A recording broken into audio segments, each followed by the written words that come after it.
The Vegas Golden Knights win 6-5 in overtime against the Anaheim Ducks. Holy fuck. Let's talk about this from the first period. So Patrick Brown is recalled from the Chicago Wolves, and he is in the line with Ryan Reeves and Gage Quinney. And so off we go to the races. And who gets the first goal in this game? Patrick frickin' Brown.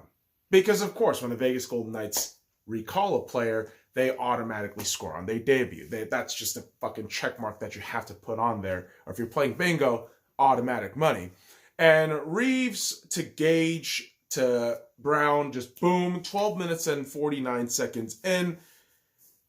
No chance for Gibson. No chance at all for Gibson. And I was kind of surprised in this game how many of the goals I felt were really on Gibson's hands, where other times where I watch Gibson, even in real life, he is absolutely magnificent. And a lot of times you have to look at his team members and think, yeah, you guys aren't doing enough. But it started off very poorly for John Gibson. But for the Vegas Golden Knights, I mean, you're already on a fucking positive roll right here, right? Patrick Brown getting his first goal for the Vegas Golden Knights. Gage Quinney getting his first NHL point. Good on you, Vegas-born kiddo. Fucking love it. And Marshy actually hits the post after this goal, and you figure, damn, that's a close one. If you got that 2-0 score right before the end of the first period, you're looking at a different dynamic in this game.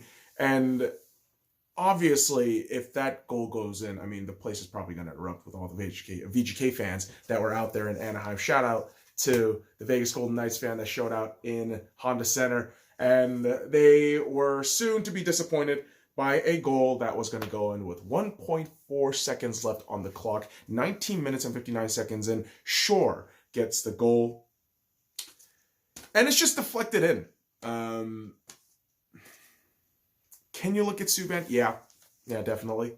But also got to look at that defense and think, guys, what are we doing? Not clearing the puck with the second left on the clock. I mean, initially it looked like there was 0.6 seconds left on the clock, but turns out 1.4 seconds. Still a second to play. Very uneasy, very unnerving Vegas Golden Knights squad when they get pressured. And you waltz into this fucking second period, hoping that Subban can get his shit together and so can the defense, but that's hoping for a little too much. Because the Vegas Golden Knights, 10 minutes and 3 seconds, because they can't clear the fucking puck off of Shea Theodore's horrible brain-dead mistake. It's a backhander just right past Subban.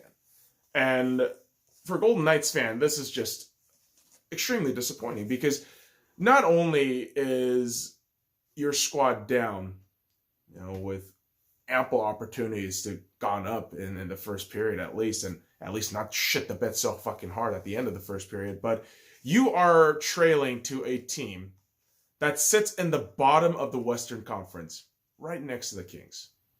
Right down there. And so, for me, just based on the standings alone, I get frustrated. But of course, I've seen the Anaheim Ducks many a times, and I know how good John Gibson can be. But again, this is a skeleton crew the Anaheim Ducks are running on. And so the Vegas Golden Knights just kind of deflated out there, waltzing about, and it just became this point of just frustration for me of thinking, really, this is all we're going to do on the defensive front? This is kind of embarrassing. And so, thankfully, Vegas responds. And it's a goal by Alec Martinez. Second period, 15 minutes and 51 seconds in. Stone skates in, and the puck just passes up right to Martinez, who is just inches away from Gibson at this point. And just the easy equalizer and a second goal for Alec Martinez in a Vegas Golden Knights sweater. And you have to be feeling good about that. Especially if you're a Vegas Golden Knights fan, where we've seen the kind of lack of offense from our defensemen, early on in the season. And now we just kind of see this turnaround, looking good, feeling good. And the guy who has to be really feeling good and looking good is our poster boy in William Karlsson. Now, William Karlsson, ladies and gentlemen, has been on a 21-game scoring drought. Yes, he has been on a 21-game goal-scoring drought. And tonight, William Karlsson completely ripped that narrative apart. He said, I'm Wild Bill. I'm going to blast it away. And he starts being the Wild Bill himself in the second period. 19 minutes and 3 seconds into the second period. 57 seconds left in the second period, boys and girls. He is delivered a beautiful puck from Mark Stone, who is just unbelievable, this guy, right? Yeah. Mark Stone right here, and a little bit of William Karlsson making our collective dicks and our pussies wet with anticipation. And him getting that first goal in 21 games felt huge. It felt like, God, the floodgates could open for William Karlsson now. And man, how much I wish that sentiment just continued into him scoring immediately. But that wasn't the case, as when both teams open up the third period, Richie from Anaheim scores 21 seconds into the period. You didn't fucking hear me wrong. I said 21 seconds into the third period, the Vegas Golden Knights concede a goddamn goal, and it's Holden and Shea Theodore. Oh my fuck. I'm watching those two cats and thinking, how do you guys mishandle it and just fuck up the situation so bad in front of Subban that at the very start of the third period, boys and girls, at the very fucking start of the third period, we have now equalized. Again, it's 3-3. It's 3-3. Oh boy. Vegas gets on the power play because, of course, they do.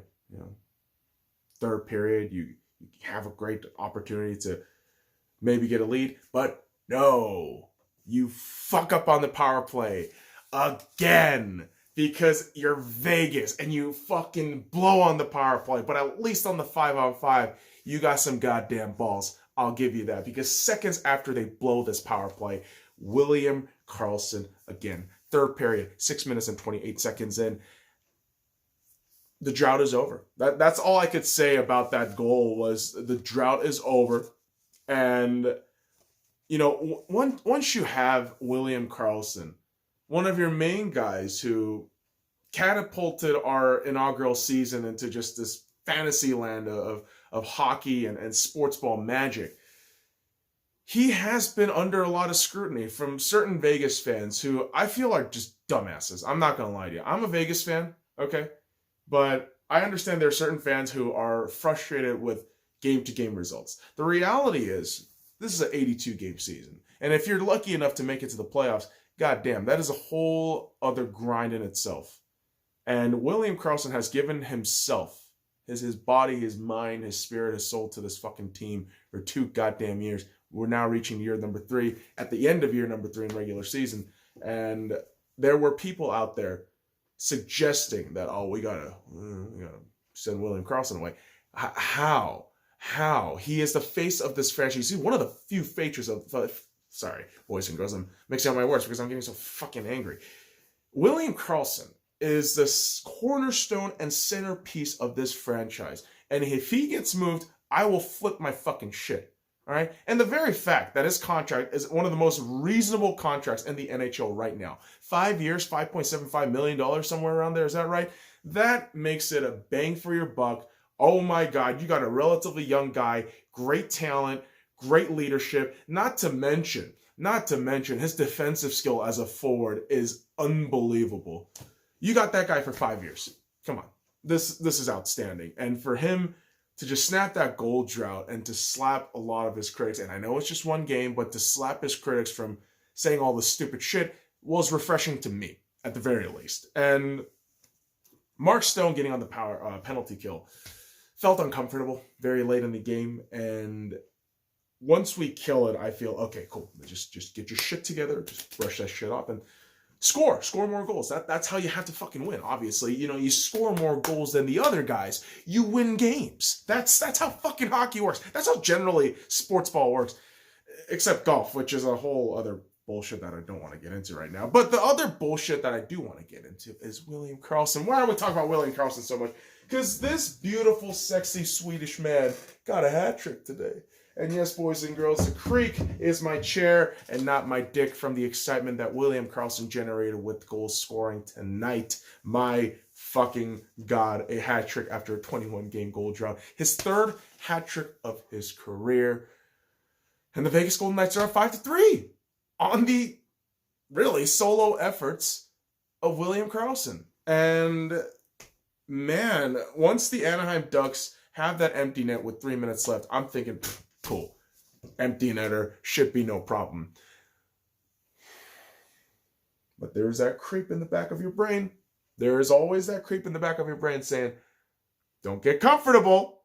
Remember what happened last year? Remember what happened against the Sharks? You had that lead. You fucking blew it in 4 minutes flat. Yeah, the Vegas Golden Knights try to give themselves a run for their money. Empty net, boys and girls. An empty fucking net by the Anaheim Ducks. And they score. Yeah, Adam Henrique. Holy shit, 17 minutes and 3 seconds. That's 2 minutes and 57 seconds left. That was basically 5 or so seconds since Gibson went to the fucking bench and the Anaheim Ducks scored. Yeah, and so there goes John Gibson again with a minute and 40 seconds left. And sure enough, boys and girls in Vegas, fucking Golden Knights decide, we're going to follow all narratives. Fuck up the third period. So Del Zotto gets the goal. 18 minutes and 45 seconds. A minute and 15 seconds left. And Vegas does the stupid thing. And unfortunately, it happens to be Alec Martinez making a dumbass mistake. Gets a fucking call. Gets a goddamn penalty with 46 seconds left in the final minutes of regulation. And so you go into overtime. Being down a man. You're on 4-on-3 hockey. And this is where everything just kind of went sideways for Anaheim. Not in terms of play, but in terms of luck. In terms of luck, just a complete 180 for Anaheim. A post shot from Raquel and many chances. I feel that Anaheim tried to lay on Subban, either got snuffed out or Subban had his hand on. And so that's a huge shout out to Malcolm Subban right there. And it's Shea Theodore getting the overtime goal. Shea Theodore, 3 minutes and 50 seconds, 3:50. It doesn't fucking matter. It doesn't fucking matter, man. Karlsson got the goddamn hat trick. Shea Theodore gets the motherfucking win in overtime. And I am a very happy boy with no hat. But fear not, boys and girls. While we threw our hat to represent William Karlsson's hat trick, we got another hat to cozy ourselves up. And the Vegas Golden Knights did really cozy themselves up in overtime with that win. But we do have to recognize that John Gibson, not completely in form, in my opinion. 21 saves on 27 shots, a .778 save percentage. Again, not his best game. Not his best game at all. And Anaheim was able to chomp bits and pieces at Vegas' defense and give themselves little bits of hope. But the reality of Anaheim is, what the hell are you fucking playing for? Yeah, you're probably for a fire sale, but geez, it's kind of a messy situation you're in again. And so Anaheim, I guess, just takes the point and, work in their young guys and hopefully shit goes better. Maybe David Backes becomes like a fucking 20-goal scorer in the next few games. Who the hell knows? But what I do know is Malcolm Subban is actually a good goaltender. Sorry, kids. I know all these fucking jackasses out there want to keep telling me that, Subban's terrible with this .833 save percentage, with generally upwards to 33 shots faced in this game. Yeah, he's terrible, right? Subban's fucking terrible. Have you seen that defense? Ladies and gentlemen, if you watch the Vegas Golden Knights and you're complaining about Malcolm Subban each and every fucking night that he starts, you're not watching the goddamn team. You're not watching the goddamn defense completely shit itself in dying seconds of a game or in crucial situations. This is a fucking emotional and fucking mental scar of choking in the fucking playoffs just a season ago. Okay?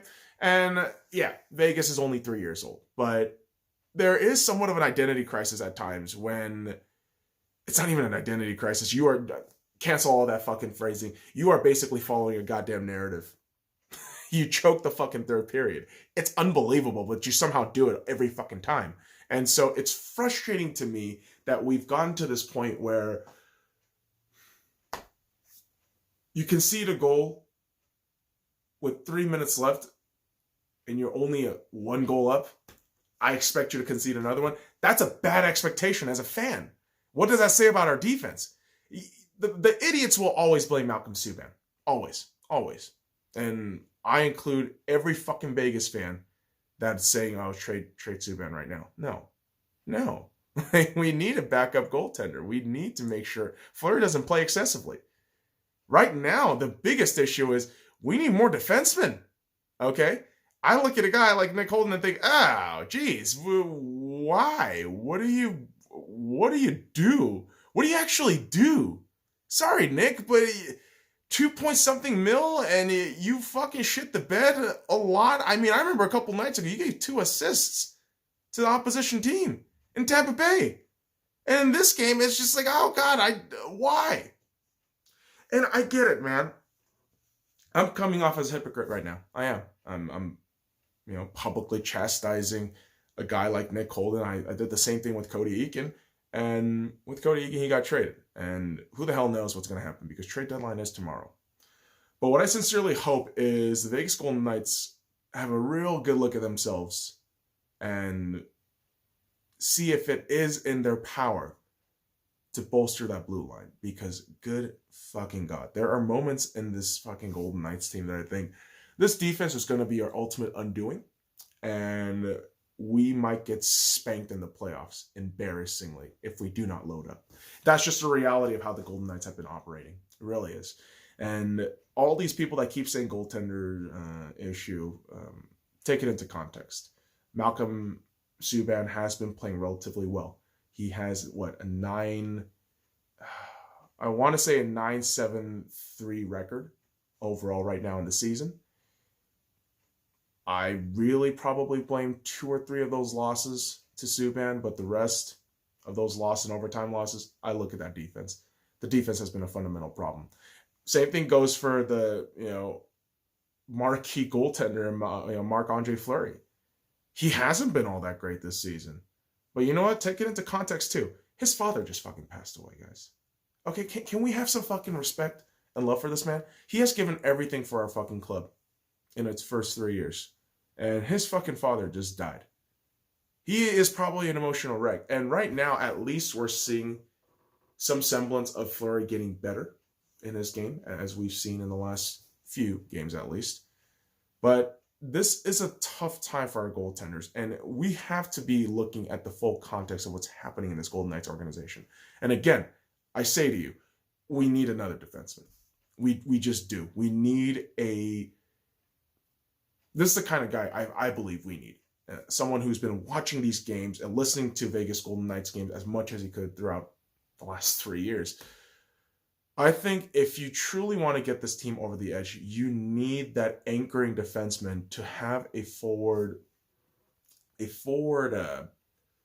focused defenseman to thrive. If you want Shea Theodore to go forward and move the puck and do what he does and just stick handling, just grooving and moving, you need an anchor to partner alongside him. How Alec Martinez is getting on with Zach Whitecloud. I think that's a tremendous partnership. And same goes for Alec Martinez and John Merrill, another good little combo there. I think Shea Theodore needs somebody to help him be that guy, to go forward, be that goddamn John Merrill power forward number 15 level, boys and girls. So, I don't know, maybe the Vegas Golden Knights sit still in the trade market, but there are talks of Tyson Barrie, who I don't know if that's going to be a good option, in all honesty. But there's going to be a lot of rumors, there's going to be a lot of talks, but official shit will be around, midday tomorrow. I expect a lot of rumors to be flying around for the Vegas Golden Knights, especially with how much they have to actually finesse and how many prospects they have to give up